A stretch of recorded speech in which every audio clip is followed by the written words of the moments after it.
다 갖고 계시죠? 성경을 펴주시면 되겠습니다. 제 말 들리세요? 감사합니다. 제가 목소리가 작아서 좀 고민이었거든요. 근데 너무너무 감사해요. 자, 오늘 본문은 누가복음 15장입니다. 신약 성경 96쪽을 펴시면 돼요.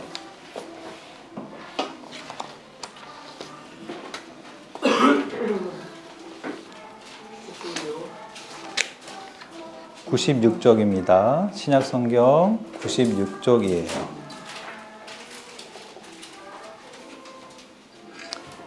오늘 누가복음 15장을 다 볼 겁니다. 길죠? 그래서 중간중간 뛰어넘으면서 할 거예요. 자, 이 누가복음 15장에는요, 세 가지 비유가 나옵니다. 이 비유가 이 내용이 전부 다예요. 사실 이 비유 세 가지는 똑같은 내용을 사실 담고 있습니다. 예수님이 비유를 통해서 하나님이 기뻐하시는 것이 무엇인지를 알려주고 계십니다. 우리 1절과 2절을 우리 함께 읽겠습니다. 시작. 모든 세리와 죄인들이 말씀을 들으러 가까이 나아오니 바리새인과 서기관들이 수군결에 이르되 이 사람이 죄인을 영접하고 음식을 같이 먹는다 하더라. 예수께서 그들에게 비유로 이르시되 2절까지인데 3절까지 읽었네요. 자, 그러니까 누가 말씀을 들으러 가까이 왔어요? 누가 가까이 왔어요? 네, 세리와 죄인들이 가까이 왔어요. 당시의 세리는 로마에 빌붙어서 동적인 유대인들의 피를 빨아먹는 그런 사람들이었어요. 쉽게 말해서 일제시대의 친일파 정도로 생각하시면 되겠습니다. 그리고 여기 죄인들은 어떤 사람들이냐면 여기도 바리새인들이 나오잖아요. 바리새인들이 율법을 해석해서 세밀한 규칙을 만들어 놨어요. 그리고 이것을 지키라고 얘기를 했는데 그것을 지키지 못하는 사람들을 보고 죄인이라고 불렀습니다. 자, 이 바리새인들은요, 방금 봤던 세리와 죄인들과 전혀 상종을 하지 않았어요. 예수님이 또 다른 비유에 바리새인의 기도가 나오는데요. 자, 우리 본문 우리 96쪽 있죠? 잠깐 접어 놓으시고 우리 100쪽으로 가겠습니다. 누가복음 18장이에요. 누가복음 18장으로 우리 잠깐 넘어가 보겠습니다. 18장 10절에서 11절을 함께 읽어볼까요? 10절, 11절 함께 읽겠습니다. 시작. 두 사람이 기도하러 성전에 올라가니 하나는 바리새인이요 하나는 세리라. 바리새인은 서서 따로 기도하여 이르되 하나님이여 나는 다른 사람들 곧 토색, 불의, 간음하는 자들과 같지 아니하고 이 세리와도 같지 아니함을 감사하나이다. 지금 두 사람이 교회에 기도하러 왔어요. 한 사람은 바리새인이고 한 사람은 세리인데요. 바리새인이 뭐라고 기도해요?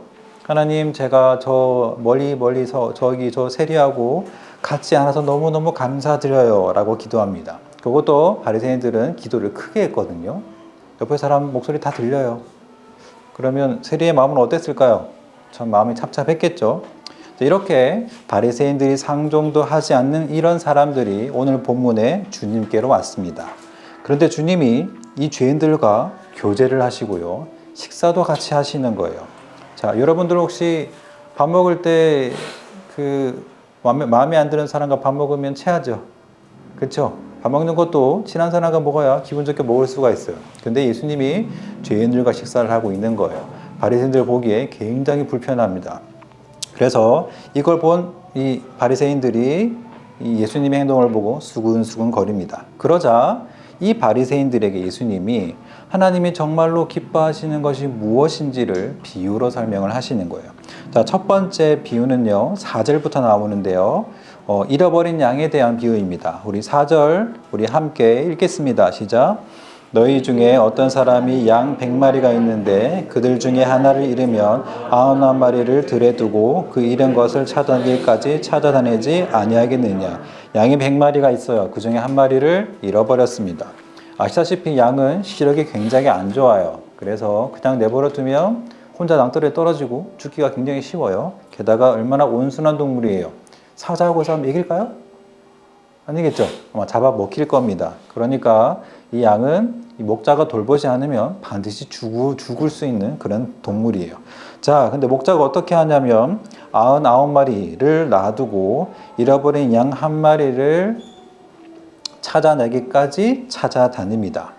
자, 만약에 이 양을요, 양이라 생각하지 말고 우리의 자녀들이라고 생각을 해봐요. 한 집에 100명은 너무 많고요. 만약에 가스펠 교회 주일학교 100명이 다 함께 에버랜드를 갔다고 쳐요.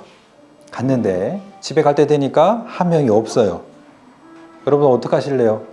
뭐 99명 있는데 뭐 한 명쯤이 하고 집에 오나요? 말이 안 돼요. 그날 열심히 찾았는데 못 찾겠어요. 그러면 집에 갔다가 내일 다시 찾자. 그렇게 얘기를 하나요? 절대 그렇지 않겠죠. 똑같아요. 이 목자가 어떻게 하냐면 이 양을 찾아다닐 때까지 찾아다녀요. 반드시 이 양을 찾는다는 말이에요. 자, 이 순간만큼은 99마리의 양보다 잃어버린 양 한 마리가 훨씬 더 중요합니다. 그렇겠죠? 자, 이제 양을 찾았어요. 근데 양을 찾아서 어떻게 데리고 오냐? 5절에 어떻게 데리고 온다고 써 있어요? 한번 읽어보시겠어요? 5절에 뭐라고 써 있습니까? 읽겠습니다. 시작. 또 차들엔즉 즐거워 어깨에 메고. 혹시 양을 어깨에 메는 그런 그 이미지 연상돼요? 뭔지 알겠죠? 앞다리 이렇게 하고 뒷다리 이렇게 돌고 이렇게 해서 메고 옵니다. 어떤 목사님이 우스갯소리로 얘기하시던데 양을 찾았어요. 양을 타고 올까요? 라고 물어보시더라고요. 아무도 양을 타고 오지 않을 거예요. 얼마나 힘들게 찾았는데 어깨에 메고 옵니다. 자, 그리고 나서 뭘 하는지가 6절에 나와 있습니다. 우리 6절을 함께 읽겠습니다. 시작. 집에 와서 그 벗들과 이웃을 불러 모으고 말하되 나와 함께 즐기자. 나의 양을 찾아내온도라 하리라. 벗과 이웃을 불러서 함께 즐긴다는 말은 잔치를 벌인다는 말이에요. 아니 뭐 양 99마리를 잃어버렸다가 찾은 것도 아니고요. 99마리는 잘 있고 고작 한 마리를 찾은 것뿐인데 왜 이렇게 잔치까지 벌일까? 왜 그런지 7절에 이유가 써 있습니다. 우리 7절 함께 읽겠습니다. 시작. 내가 너에게 이르노니 이와 같이 죄인 한 사람이 회개하면 하늘에서는 회개할 것 없는 의인 99으로 말미암아 기뻐하는 것보다 더하리라. 자, 방금 잃어버렸다가 다시 찾은 양 한 마리가 누구라고 써 있어요? 뭐라고? 얘기 좀 해보세요. 죄인입니다. 죄인 한 사람이에요. 자, 이 본문에서는 또 누구를 말할까요? 방금 아까 예수님의 말씀을 들으러 왔던 세리와 죄인들을 말하는 겁니다. 자, 하나님이 이 사람이 회개하고 돌아오는 것을 너무나 기뻐하셔서 잔치를 벌이시는 거예요. 자, 그러면 여기 보면 회개할 것 없는 의인 99이 나오죠. 이건 누구를 말할까요? 본래 양 99마리긴 한데요. 아마 바리새인과 서기관들을 가리키는 말일 겁니다. 그냥 99명이라 하지 않고요. 회개할 것 없는 의인이라고 했어요. 예수님이 이 말은 진짜 이 사람들이 회개할 것 없는 죄인이라고 하신 걸까요? 그렇게 보이진 않아요. 아무래도 비꼬신 것 같아요. 회개할 것 없는 의인이라고 자기들이 율법을 잘 지킨다고, 그래서 하나님이 자기들을 기뻐하실 거라고 스스로 생각을 했다는 거예요. 자, 그렇다면 성경은 누구를 하나님이 진짜 기뻐하시는 사람이라고 얘기를 하시냐? 우리 다시 누가복음 18장으로 가겠습니다. 누가복음 18장 12절 14절로 가볼게요. 누가복음 18장 12절 14절입니다. 12절 14절은 제가 볼 때 왼쪽에 앉은 친구들이 다 같이 한번 읽어볼까요? 12절 14절 읽겠습니다. 시작. 나는 일해에 2번씩 금식하고 또 소득의 11조를 드리나이다. 세리는 멀리 서서 감히 눈을 들어 하늘을 쳐다보지도 못하고 다만 가슴을 치며 이르되 하나님이여 불쌍히 여기소서. 나는 죄인이로소이다 하였느니라. 내가 너에게 이르노니 이에 저 바리새인이 아니고 이 사람이 의롭다 하심을 받고 그의 집에 내려갔느니라. 무릇 자기를 높이는 자는 낮아지고 자기를 낮추는 자는 높아지리라 하시니라. 다시 12절을 보면 12절의 기도는 누구의 기도예요? 아까 봤던 바리새인의 기도예요. 뭐라고 기도하냐면 저는 세리들과 차원이 다른 사람이에요. 나는 율법을 잘 지키는 사람입니다. 그래서 나는 의인입니다. 하나님 앞에 이렇게 얘기를 하고 있어요. 13절은 세리의 기도예요. 하나님이여 나를 불쌍히 여기소서. 나는 죄인입니다. 이렇게 기도를 해요. 자, 바리새인은 나는 율법을 잘 지킵니다. 그래서 나는 의인이라고. 또 세리는 나는 율법을 지키지 못했어요. 그래서 나는 죄인이라고 기도를 해요. 자, 과연 하나님이 하나님의 평가는 어떠하냐? 14절에 이렇게 써 있어요. 내가 너에게 이르노니 이에 저 바리새인이 아니고 이 사람이 의롭다 하심을 받고 그의 집으로 내려갔느니라. 자, 하나님이 누구 보고 의인이라고 얘기를 하시죠? 바리새인이에요? 아니면 세리예요? 세리 보고 하나님이 의롭다고 하세요. 하나님이 누구를 기뻐하시냐? 누구를 의롭다고 얘기를 하시냐? 스스로 의롭다고 하고 스스로 하나님의 기쁨이 된다고 하는 사람이 아니고요. 여기 정말 세리의 기도가 이래요. 멀리 서서 감히 눈을 들어 하늘을 쳐다보지도 못하고 다만 가슴을 치며 하나님이여 나를 불쌍히 여기소서 나는 죄인입니다. 이렇게 기도했던 세리를 보고 의롭다 하시고 그 사람을 기뻐하셨어요. 자, 하나님은 자기 잘 믿는다고 자기 스스로 의롭다고 생각하는 사람, 자기를 자랑하는 그런 사람 말고 심령이 가난한 자, 그래서 하나님 앞에 회개하고 돌아오는 그런 사람을 기뻐하십니다. 자, 두 번째 비유는 잃어버린 드라크마 얘기인데요. 사실 두 번째 비유도 첫 번째 잃어버린 양 비유와 똑같아요. 자, 한 여인이 10드라크마가 있었습니다. 자, 한 드라크마의 금액이 얼마나 되냐면 하루 일당을 말해요. 혹시 여러분들 대학생이 되면 아니면 고등학교 3학년 되면 알바할 수 있죠? 맞죠? 알바에서 하루 일당 얼마예요? 8시간 일하면 얼마쯤 받을까요? 시급 10,000원 하면은 80,000원 정도 받겠죠? 대충 그 정도 생각하시면 될 것 같아요. 한 8만원에서 10만원 정도가 한 드라크마예요. 그러면 10드라크마라면 10일치 일한 돈이겠죠? 그렇게 큰 돈은 아니에요. 자, 근데 그 중에 한 드라크마를 잃어버렸습니다. 하루 일당 잃어버린 거예요. 쉽게 말해서 하루 열심히 일하면은 쉽게 벌 수 있는 돈입니다. 자, 그런데 여기 10드라크마가 단지 돈의 크기를 의미하는 게 아니에요. 여러 견해가 있긴 한데요. 이 10드라크마의 의미는 뭐냐면 이 당시에 남편이 아내에게 주는 사랑의 증표예요. 그게 10드라크마랍니다. 혹시 여러분들 남자친구, 여자친구 있으신 분이거나 결혼하신 분들 뭐 껴요? 손가락에 끼는 거 뭐라고 해요? 반지 끼죠? 그게 금액이 중요해요? 물론 중요할 수는 있어요. 그러나 그 자체가 사랑의 증표고 굉장히 의미 있는 거잖아요. 여기 10드라크마가 그런 거예요. 그러니까 여인이 한 드라크마를 잃어버린 건 단지 하루 일당을 잃어버린 게 아니라 사랑의 증표를 잃어버린 겁니다. 어떡하겠어요? 당연히 찾아야 되겠죠. 자, 이 한 드라크마는 사람들이 볼 때는 하찮은 금액이에요. 근데 여인에게는 아주 가치 있고 소중한 겁니다. 그래서 여인이 어떻게 하냐? 우리 8절을 우리 다 함께 읽겠습니다. 시작. 어떤 여자가 10드라크마가 있는데 하나를 잃으면 등불을 켜고 집을 쓸며 찾아내기까지 부지런히 찾지 아니하겠느냐. 자, 잃어버린 양을 찾듯이 이번에도 똑같아요. 찾아낼 때까지 찾습니다. 자, 그리고 찾고 난 뒤에 9절에서 또 어떻게 하는지 우리 함께 읽어보겠습니다. 시작. 또 찾아낸 즈법과 이웃을 불러 모으고 말하되 나와 함께 즐기자. 잃은 드라크마를 찾아내었노라 하리라. 자, 잃어버린 드라크마를 찾았다고 사람들을 불러서 잔치를 연다고 해요. 사실 이게 말이 돼요?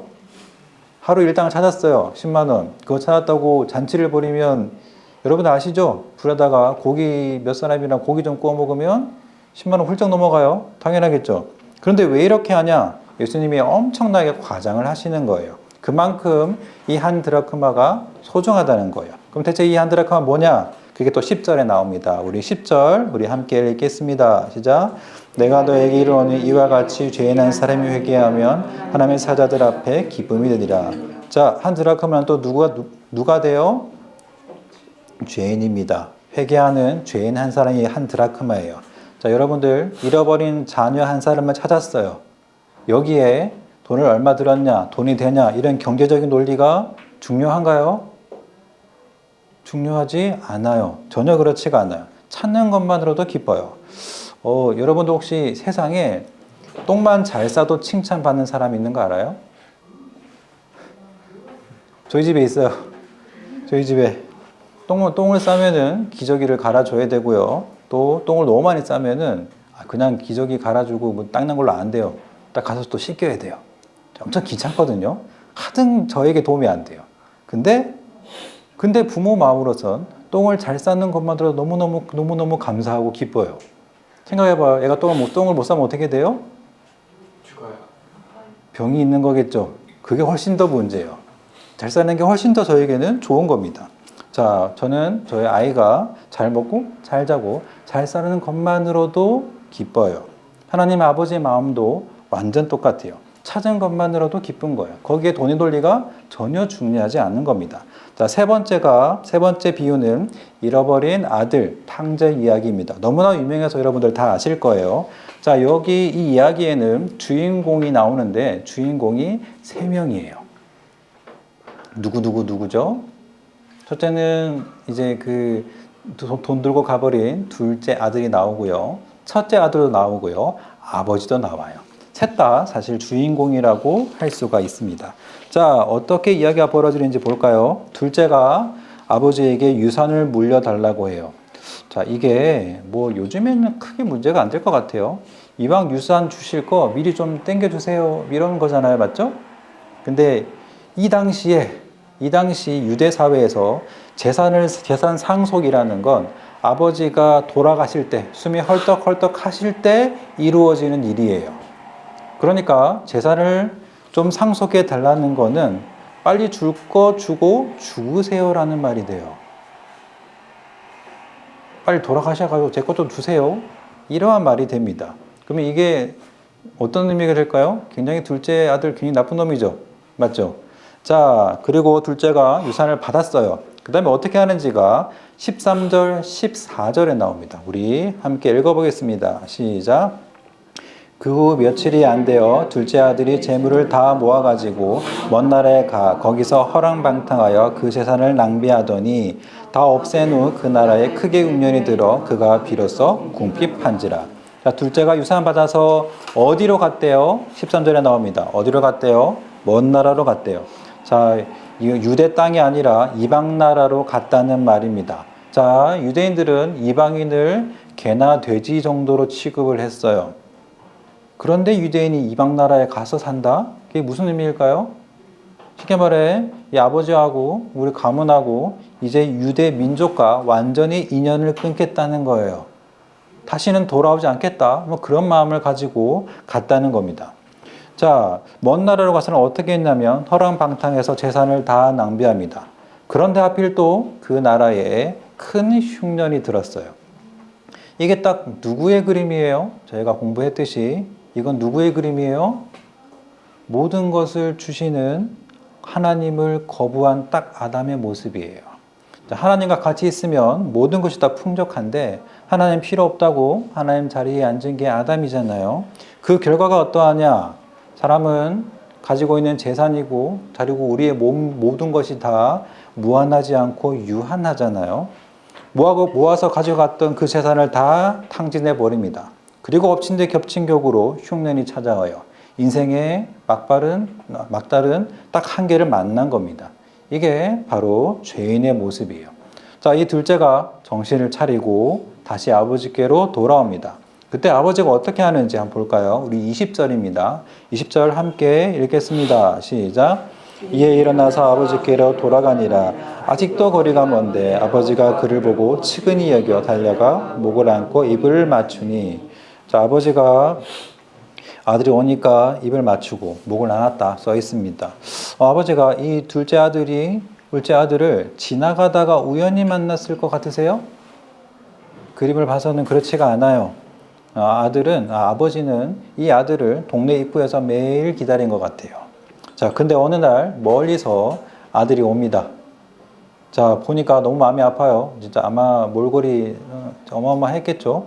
자, 달려가서 목을 안고 입을 맞춥니다. 굉장히 감동적인 장면이에요. 그렇죠? 근데 여기에는 우리가 잘 모르는 더 큰 아버지의 사랑이 나타나 있습니다. 자, 이제 우리 본문을 다시 접어주시고 이제 구약으로 가볼게요. 구약 222쪽으로 갑니다. 구약 222쪽에 신명기 21장을 가보겠습니다. 신명기 21장 18절에서 21절입니다. 구약 성경 222쪽이에요.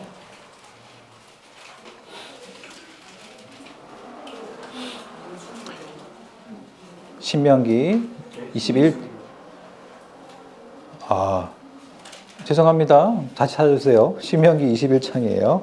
222쪽이 아닌가 봐요. 자, 민수기 다음에 신명기입니다. 신명기 21장 18절에서 21절입니다. 다 찾으셨어요? 자, 이 구절은 제가 볼 때 오른쪽에 계신 분들이 함께 읽어주시면 되겠습니다. 신명기 21장 18절 21절입니다. 읽겠습니다. 시작. 사람에게 완악하고 패역한 아들이 있어 그의 아버지의 말이나 그 어머니의 말을 순종하지 아니하고 부모가 징계하여도 순종하지 아니하거든.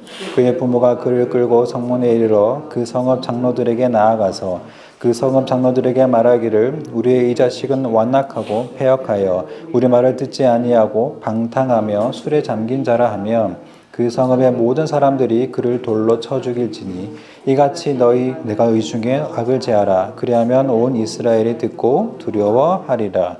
자, 율법에 보니까 완악하고 패역한 아들이 있어요. 그러면 어떻게 하라고 되어 있어요? 돌로 쳐 죽이라고 되어 있어요. 성읍 모든 사람들이 돌로 쳐 죽이게 되어 있습니다. 자, 이 비유에 나오는 이 둘째 아들은 어떤 아들이에요? 착하고 좋은 아들인가요? 딱 이 율법에 나오는 완악하고 패역한 아들이에요. 그렇죠? 자, 이 아들 어떻게 했냐면 아버지 빨리 돌아가시라고 내 우산 달라고 그렇게 했던 아들이에요. 진짜 완악하고 패역한 아들입니다. 근데 이 아들이 돌아왔어요. 만약에 성읍 사람들이 이 아들을 먼저 발견하면 어떻게 되었을까요? 만약에 아마 돌로 쳐 죽였을 거예요. 아마 죽었을 겁니다. 자, 그래서 이 아들이 돌아온 것을 본 아버지가 어떻게 했어요? 보자마자 달려가서 이 아들을 안아버립니다. 대체 왜 그랬을까요? 돌에 맞아 죽지 말라고 아들을 안아버린 거예요. 쉽게 말해서 율법의 정죄에 사랑으로 덮어버린 거예요. 사랑으로 품어버린 겁니다. 자, 이건 예수님이 비유로 하신 얘기인데요. 그러면 진짜로 하나님이 우리를 어떻게 율법의 정죄에서 건져내셨어요? 실제로 진짜 하나님이 우리를 어떻게 율법의 정죄에서 건져내셨어요? 여기서는 아버지가 아들을 사랑으로 품어주죠. 그렇게 해서 건진을 받지만 실제로는 이 아들을 사랑으로 품은 아버지가 대신 죽어요. 돌에 맞아 죽는 겁니다. 그게 누구예요? 그게 바로 우리 십자가 지신 우리 예수님이에요.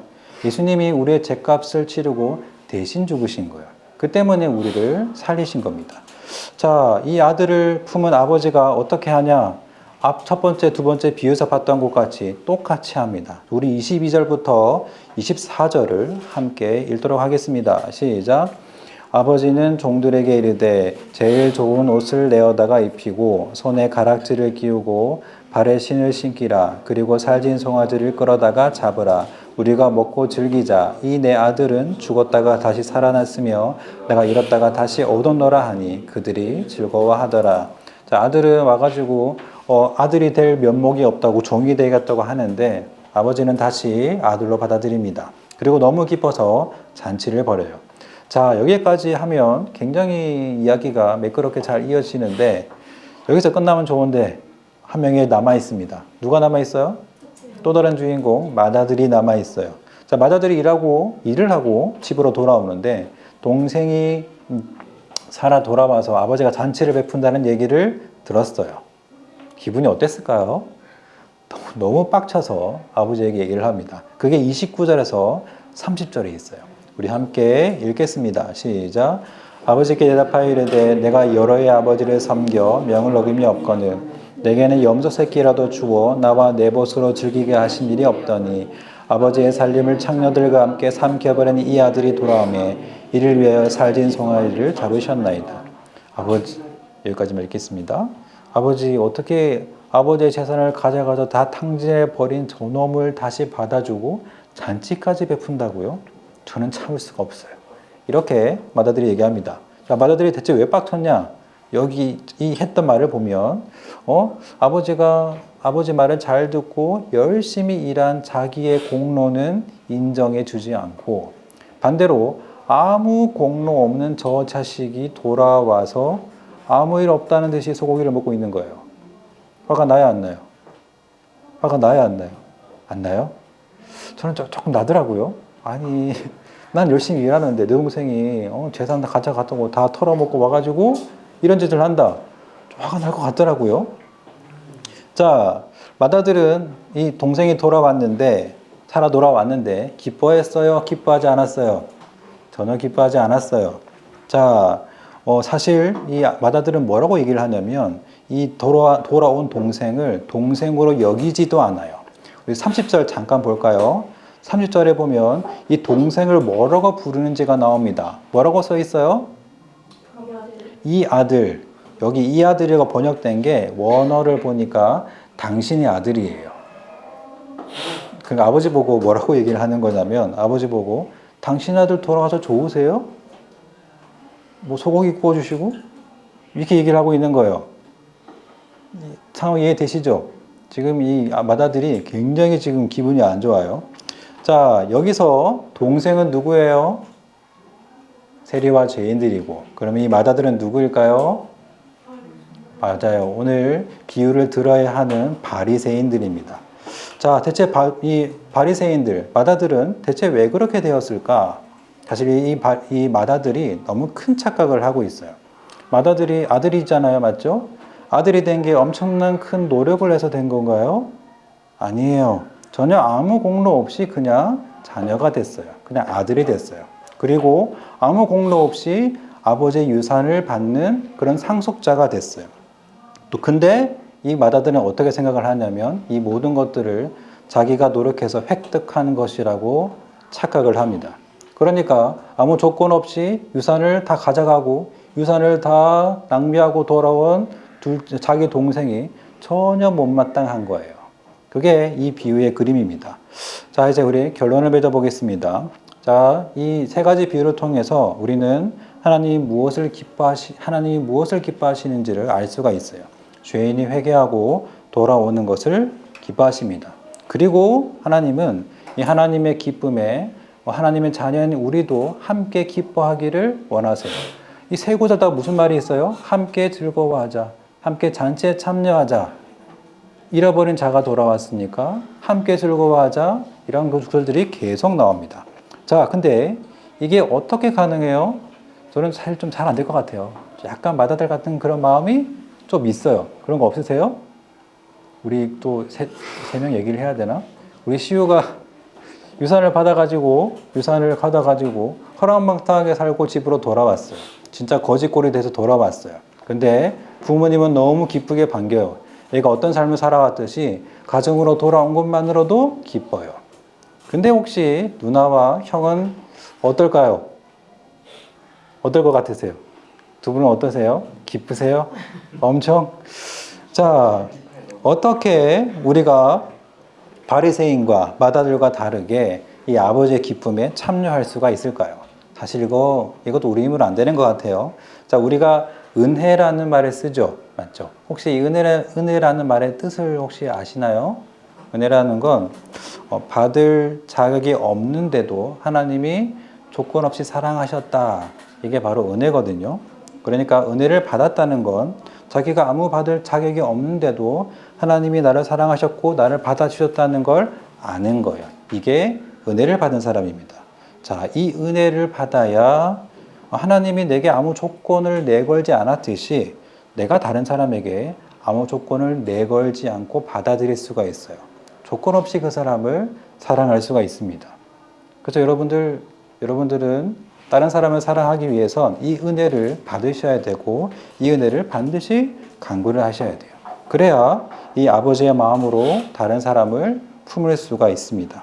그래서 이번 한 주 여러분 이 은혜를 깊이 경험하시고 매일 경험하셔서 이 아버지의 마음을 품은 여러분들 되시기를 바랍니다. 제가 기도하도록 하겠습니다. 하나님 감사합니다. 하나님이 무엇을 기뻐하시는지 이 말씀을 통해서 배웠는데 죄에 난 사람이 회개하고 돌아오는 것이 하나님의 기뻐하시는 것이고 그것이 우리의 마음이 될 수 있도록 하나님의 은혜를 경험하는 우리 아이들 되게 하여 주옵소서. 예수 그리스도의 이름으로 기도합니다. 아멘. 공부하도록 하겠습니다.